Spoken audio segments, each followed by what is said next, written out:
और प्रेम से बोलेंगे ओम नमो भगवते वासुदेवाय। देखिए मित्रों, श्रावण मास शुक्ल पक्ष की पुत्रदा एकादशी का महात्म सीधे ग्रंथ के माध्यम से पढ़ने वाले हैं।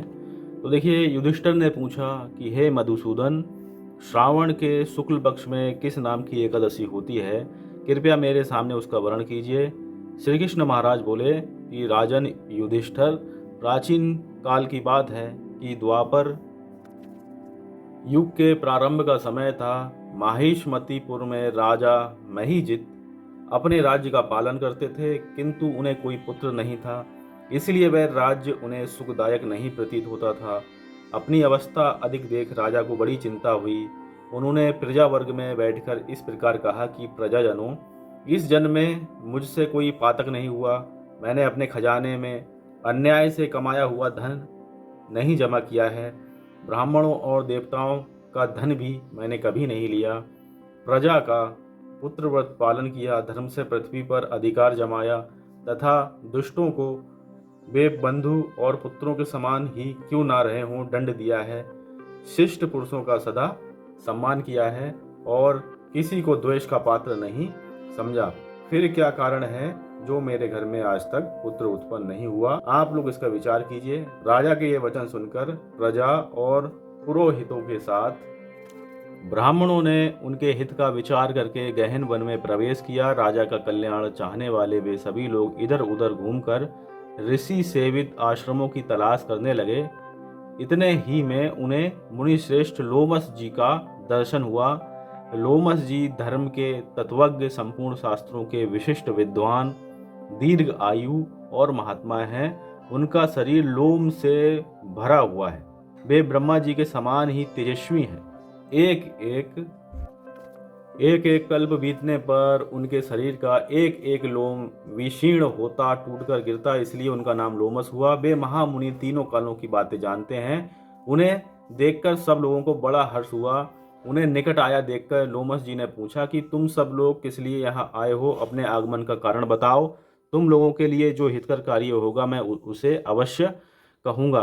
प्रजाओं ने कहा कि हे ब्राह्मण, इस समय महिजीत नाम वाले जो राजा हैं उनके कोई पुत्र नहीं है।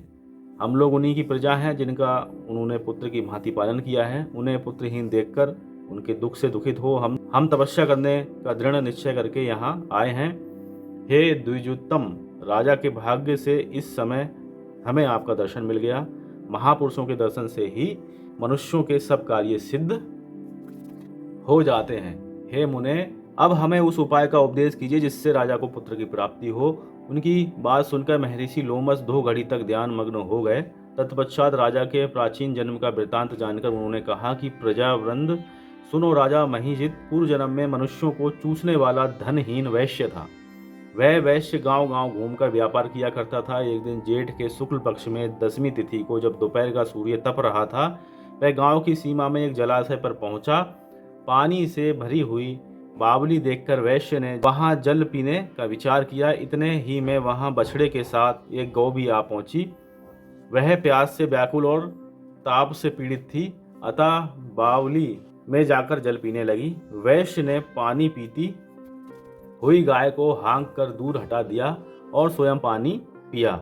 उसी पाप कर्म के कारण राजा इस समय पुत्रहीन हुए हैं। किसी जन्म के पुण्य से इन्हें अकंटक राज्य की प्राप्ति हुई है। प्रजाओं ने कहा कि मुने, पुराण में सुना जाता है कि प्रायश्चित रूप पुण्य से पाप नष्ट होता है, अतः पुण्य का उपदेश कीजिए जिससे उस पाप का नाश हो जाए। लोमस ऋषि बोलते हैं कि प्रजाजनों, श्रावण मास के शुक्ल पक्ष में जो एकादशी होती है वह पुत्रदा के नाम से विख्यात है। वह मनोवांछित फल प्रदान करने वाली है। तुम लोग उसी का व्रत करो। यह सुनकर प्रजाओं ने मुनि को नमस्कार किया और नगर में आकर विधि पूर्वक पुत्रदा एकादशी के व्रत का अनुष्ठान किया। उन्होंने विधि पूर्वक जागरण भी किया और उसका निर्मल पुण्य राजा को दे दिया। तत्पश्चात रानी ने गर्भ धारण किया और प्रसव का समय आने पर बलवान पुत्र को जन्म दिया। इसका महत्व सुनकर मनुष्य पाप से मुक्त हो जाता है तथा यह लोक में सुख पाकर परलोक में स्वर्गीय गति को प्राप्त होता है। तो इस प्रकार से इस ग्रंथ में पुत्रदा एकादशी का महात्म दिया गया है, जिसमें बताया गया है कि राजा लोमस ऋषि के पास नहीं आते हैं, लेकिन प्रजा आती है और प्रजा ही व्रत करती है और अपना पुण्य जो है राजा के लिए दे देती है, जिससे कि राजा को पुत्र की प्राप्ति हो जाती है।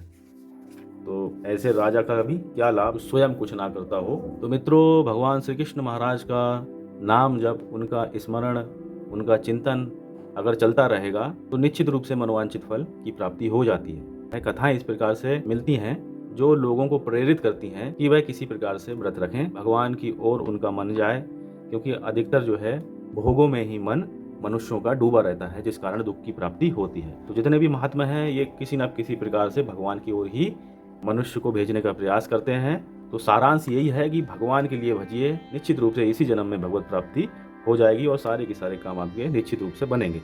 तो एक बार प्रेम से बोलेंगे ओम नमो भगवते वासुदेवाय।